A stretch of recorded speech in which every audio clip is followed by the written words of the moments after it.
All right, ladies and gentlemen, boys and girls, children of all ages, it is I, Jolting Joe. Long time no see. Haven't been on since before 4th of July. Got hit with the COVID. Yeah, got hit with the COVID. Last week, actually, it was right before 4th of, it was actually right before 4th of July. It was actually the day before 4th of July. Tested positive. So, obviously, I wasn't feeling good last week, so no smoking, no drinking. But we're back, baby. We are back. So, real quick, what are you smoking and what are you drinking? Smoking. I got myself a Perdomo Habano. There you go. Right there, Perdomo. So not too bad, not too bad. Good kind of a medium smoke, I guess you'd say. Mm. And then for what you're drinking, I pulled out. Then I have a lot of it left, so I'll probably just go ahead and kill it. But the Glenfiddich 14-year-old bourbon barrel reserve there. Get that up there. Yeah, it's good stuff. So I've had this one before. It's really good. As you can see, there's not much in the bottle, so we're gonna probably end up killing this thing. So yeah, we'll just see. All right, got the big ice cube, as you can see there. So let's just see it.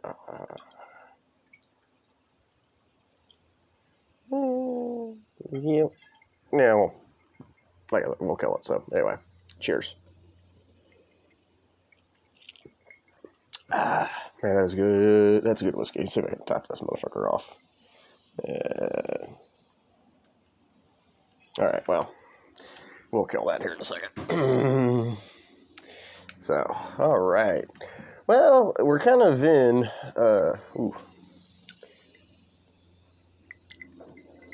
Not like a cold glass of whiskey on a hot day. Tell you what.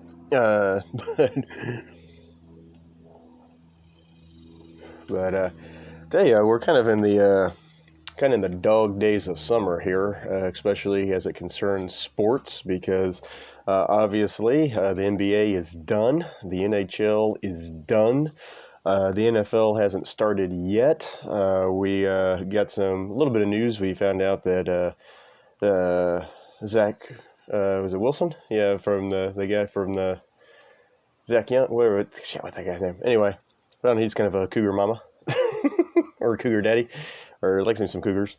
But of course, training camp doesn't start till the end of this month, and then preseason will start in August, and then of course regular season in September. So really, I mean, we got auto racing going on, and that's about really kind of it. And we do have golf, and we're going to talk about the Open here today. But really, it's just, we got the baseball. Might start doing the videos just a little fewer and far between, just because of, like I said, we're kind of in the dog days here, man.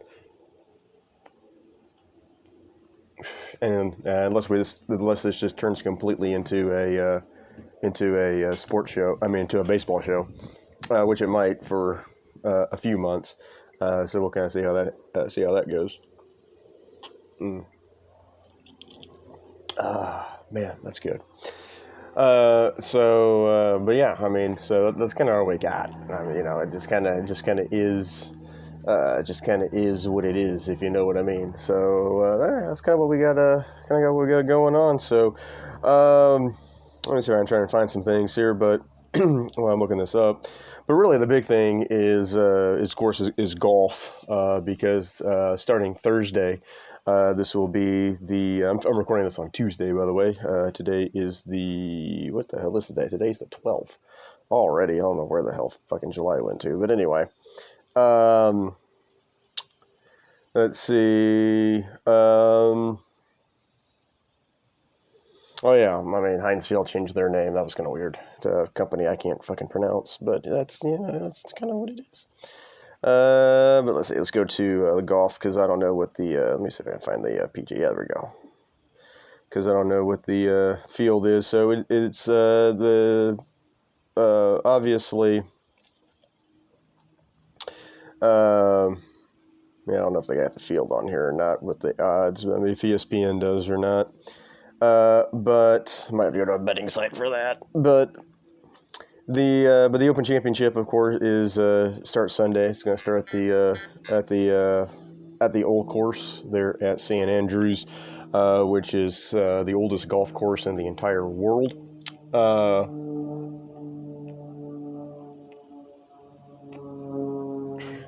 Now, also too, if you don't know anything about golf, uh, St. Andrews is what's called a links style course, and really all a links style course means is that basically over in Scotland, or really Great Britain, but England, Ireland, Scotland, any of those places, where basically the farmers just kind of mowed their field, and now it's a golf course. All right. So a link style golf course is kind of a mix between a pasture and a golf course. And link style too also means you can just run your ball for days because there's just nothing around. So basically, like I said, it's like a big pasture. So you just go on for days. Now the thing is that it's been really dry in Scotland, where St. Andrews is located. And the course itself is really hard and really fast. So a couple things I read yesterday, one of the golf analysts, I can't remember who it was, they were over in St. Andrews, and one of the locals, I guess he was a cab driver or an Uber driver, who, of course, plays St. Andrews, being a local guy. He says normally he'll hit his ball about 240 yards because he's not that great, obviously not a professional golfer or anything like that. He said, but usually he'll hit his ball between 240, 260 yards. He said, but with the way the conditions have been lately, he's been getting 300 yards off of his drive because the ball's just hitting the fairway and just bouncing and rolling for days. A couple of videos else that I saw. Somebody took an iron and just kind of hit the ground with it. Just took the club, kind of turned it to where it was the iron side it was flat, and hit it, and no indentation in the ground. Didn't make a divot. Nothing. I mean, it's just like packed solid. And then also another video, one of the golfers took a golf ball, and now he did throw it kind of hard, and he spiked it into the fairway, but that sucker bounced a good foot or two up into the air off of the green. So it's going to be a fun one.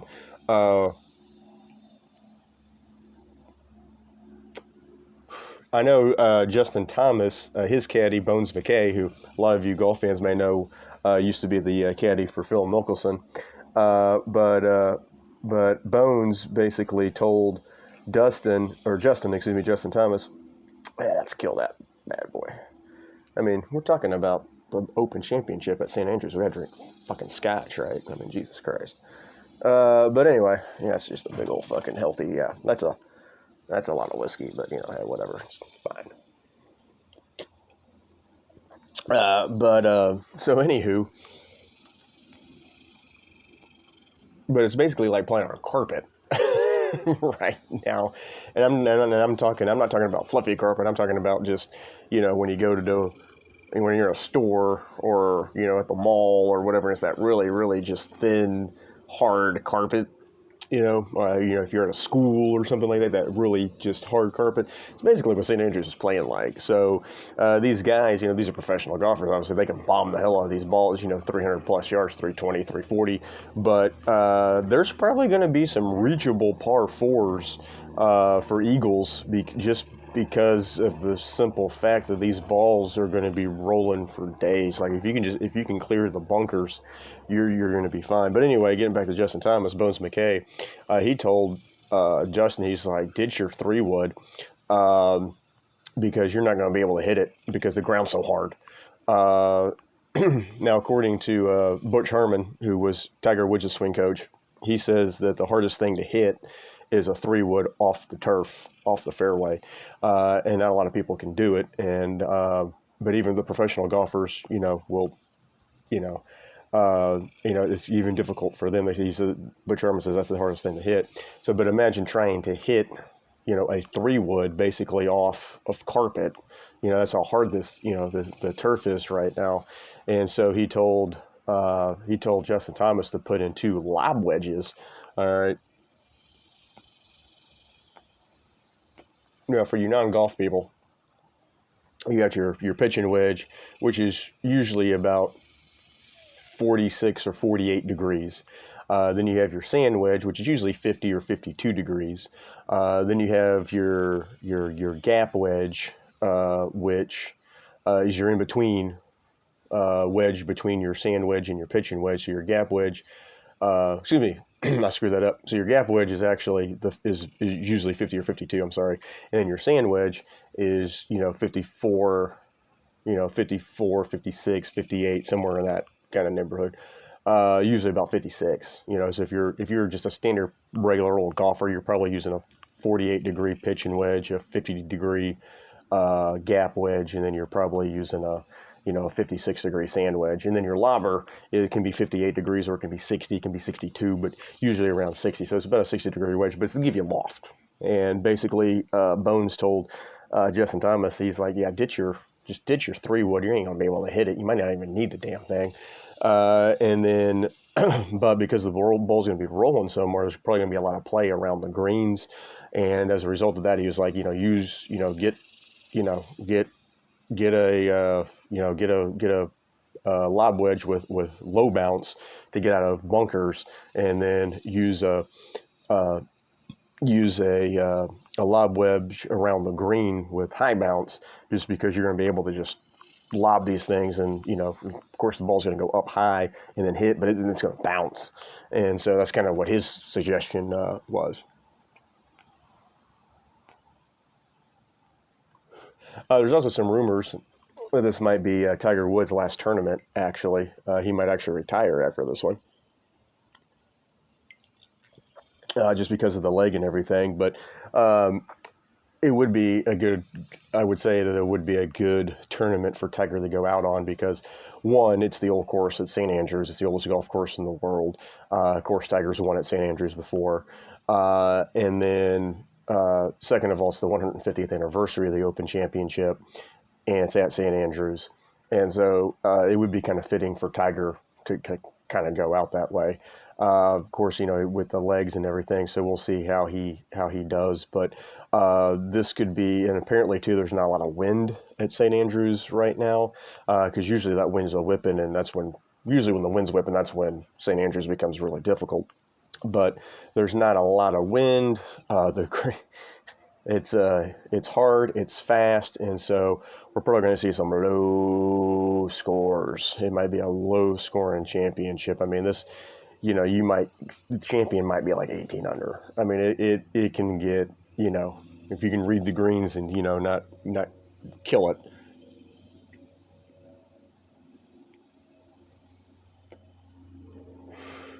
So, but yeah, it's going to be a doozy. So we'll see kind of who ends up winning that. The defending champion is Colin Morikawa, I believe, is the defending champion going into this thing, and but it's definitely going to be it's going to be difficult. It's going to be hard, but we'll kind of see what happens with it. But it should be a lot of fun. It should be 4 days. It's going to be on Peacock. I know there was a lot of complaints about the U.S. Open with Peacock. We'll see where that happens. And then it's going to be split with USA and NBC again. So then you have the time difference on top of it. So, I'm on Central Time. So London is 6 hours ahead of us. So obviously if it's midnight here, it's going to be 6 a.m. in London. And, so like 1 o'clock in the morning here, about 7 a.m., they're going to be teeing off. So obviously I'm not going to... I'm not going to be watching that shit that early in the fucking morning.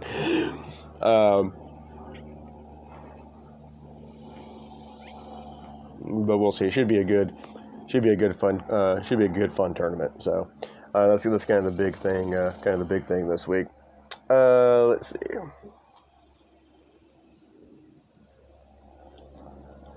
So, there's that, and then let's see here, and then like I said, NFL.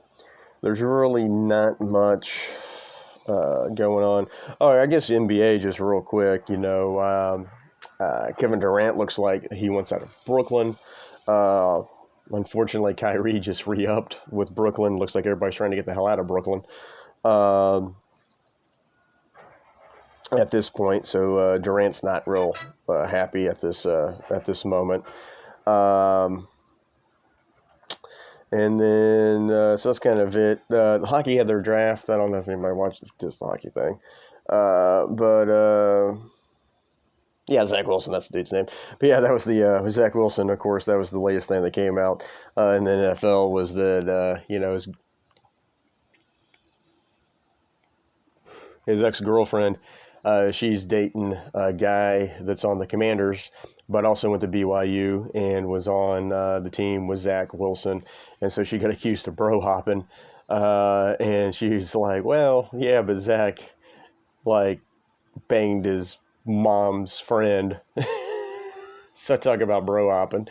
And so now the memes are just absolutely fucking fantastic with Zach Wilson. It's just been really, really, really fun.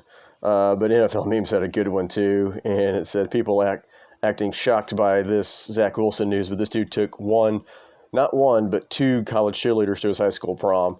He had that dog in him. So anyway, also too. Oh, I forgot to mention that the other big NFL news was the Browns finally let Baker Mayfield go. They traded him to the Carolina Panthers.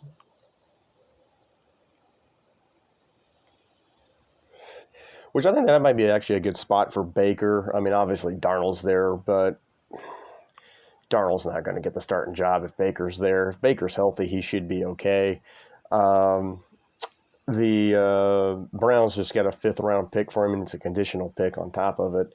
And they're paying, I think, $10 million of his salary that he's owed this year. And then, of course, Baker after this year is going to be a free agent, so he's going to be able to go wherever he wants.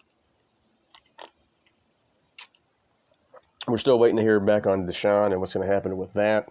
How long is the suspension going to be? I know the NFL, they're shooting for, I think, 2 years at this point. Deshaun's shooting for no years, no games, period. And so we'll see what the arbitrator does. But I still predict a season. I still think he gets a season. Like, I know that he was clear of criminal charges. He settled all but I think 3 of the suits or 4 of the suits, like 20 of the 24, I think have been settled, something to that effect. But it is conduct detrimental to the team and detrimental to the league. And just the fact that he was seeing 40-something masseuses, and once again, it's completely fine to be freaky. Completely fine if you want to go, get you some tail. I get that. But, just how far did Deshaun go in these situations? How much was the, harassment? There's so many, not everybody can be lying at this point because you're like, 40-something masseuses and, 24, 20, however many lawsuits we're up to at this point. And yes, there's going to be some that are going to jump on the money train. I get that. So they're probably not all true, but just sheer volume, man. I mean, where there's smoke, there's fire. And there's a whole hell of a lot of smoke coming out of the Deshaun camp there. So he was definitely doing something. He's just kind of, to what links, was it?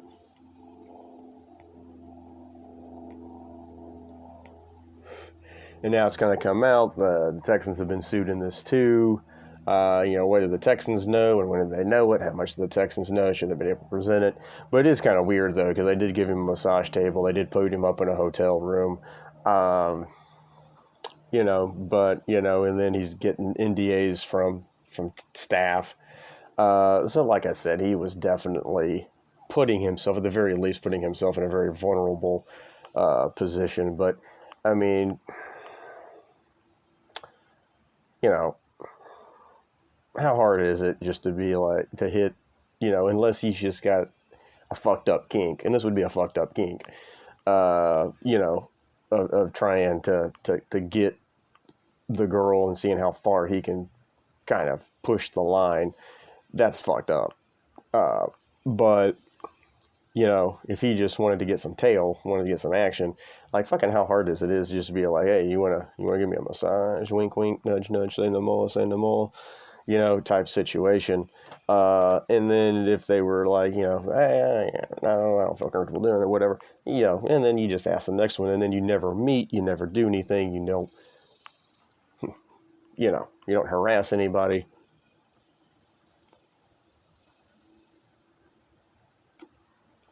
But if he was doing some of those things, I mean, at the very least, that's definitely sexual harassment because in pushing, pushing it, like, basically, the whole, go lower, go lower, go lower, it's like, not comfortable doing this, dude, you know. So anyway, but I still say he gets a year, but we'll see. So I think there was really the only big NFL news coming out at this point. So, which I'll see it is. Commanders fans and stuff, McLaurin finally, Terry McLaurin signed a big contract, which that was good. Not too good for for Martez Sweat, but we'll see how that goes. So, we'll see how things go as training camp gets wrapped up. We'll get into more NFL talk and stuff like that. So that's pretty much it. So, we got about 10 minutes or so to do a pretty good job of rambling through most of that. So let's see here. We'll go to baseball. All-Star team, of course, was announced. Let me see if I can find that.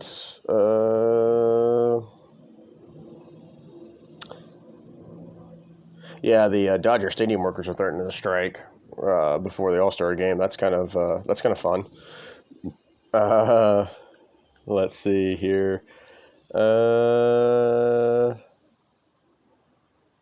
All right. Yeah, here we go. Let me see if I can find the. Maybe not. Yeah, let me just Google. That'll probably be easier. And then we'll get the All-Star game. So the All-Star game is going to be in LA at Dodger Stadium, just FYI. MLB All-Star roster. How about that? There we go. Boom. Hey. Go to MLB here.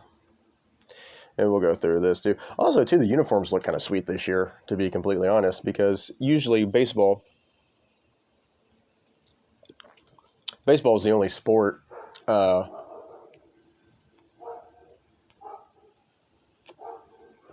Ooh, hold on, got an ash. Ooh, it's fixing the.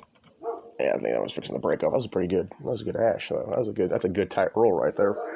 But anyway, the new unis are kind of cool because, like I said, the MLB, they used to were the only sport really with All-Star games where they would not do a uniform.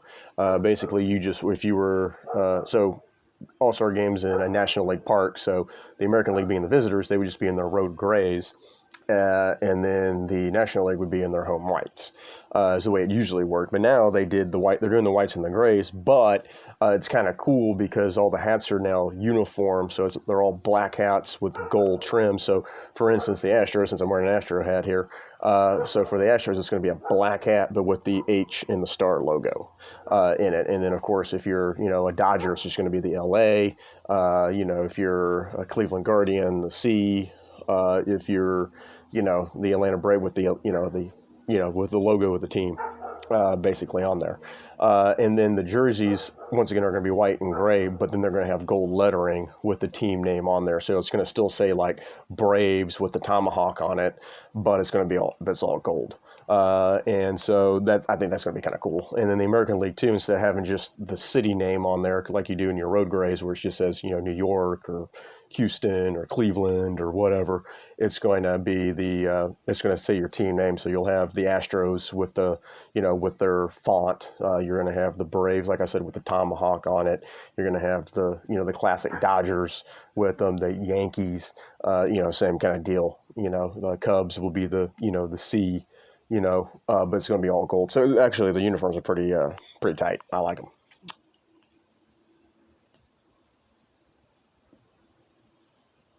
All right, so for the American League, your starters at catcher is going to be Alejandro Kirk of Toronto, his first All-Star selection.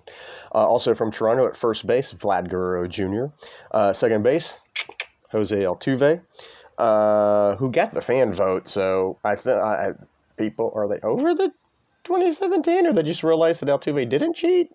No, but he got the fan vote, so yeah, there you go. Rafael Devers will be at third from Boston. Altuve, by the way, this is his eighth selection. Devers his second. Tim Anderson, shortstop, White Sox, his second selection.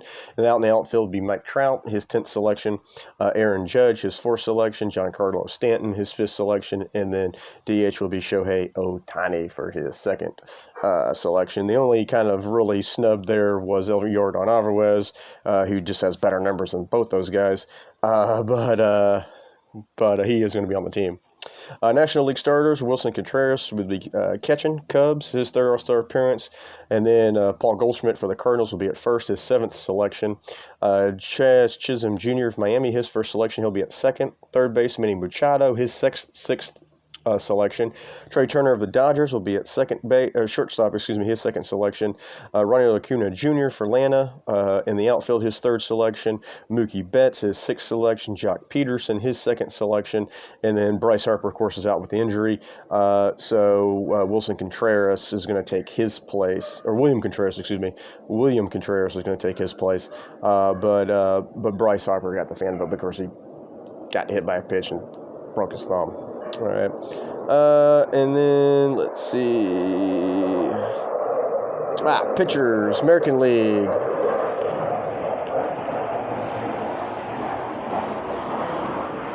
The A's, Paul Blackburn. Cleveland, Emmanuel Chase. Yankees, Garrett Cole. Nestor Cortez and Clay Holmes.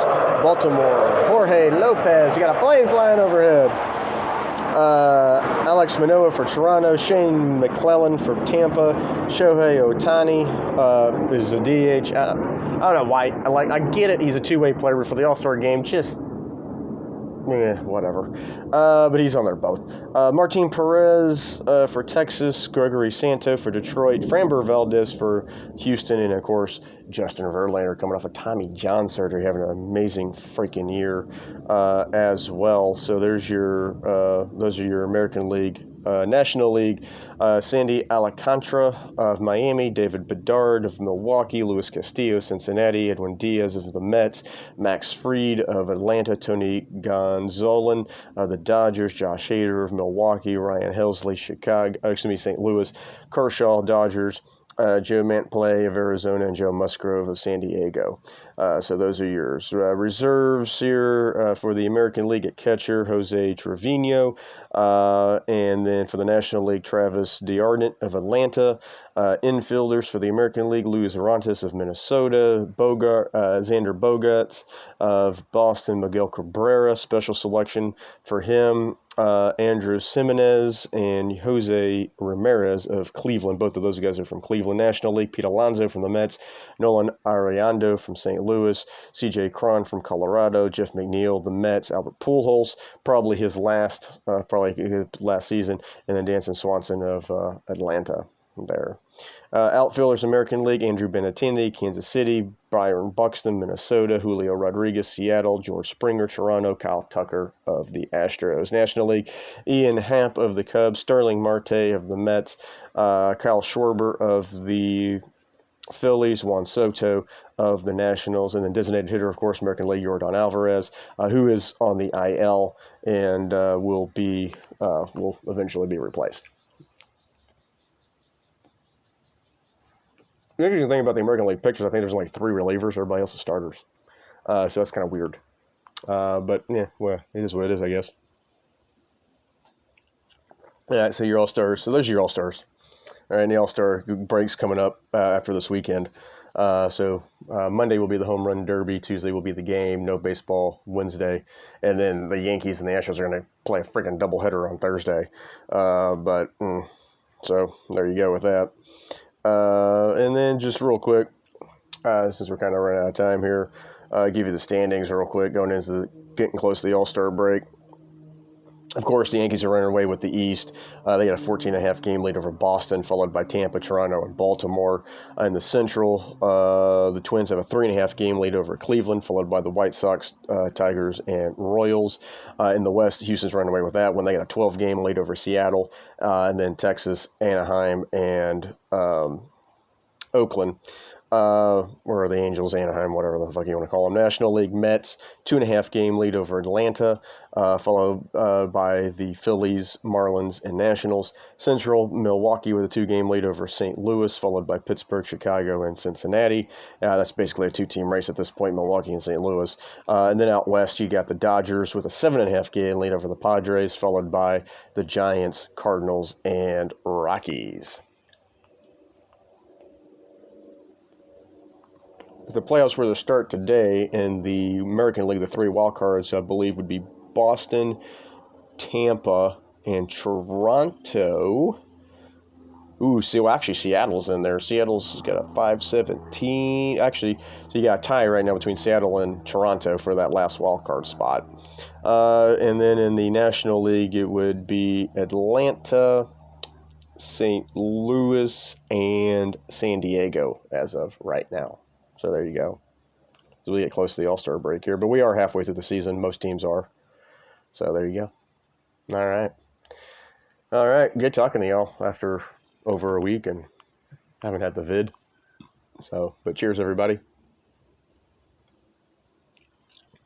We'll see you next week. And maybe next week. We'll see. We'll talk some Open Championship, I guess. We can talk some Open Championship. Talk some All-Star game.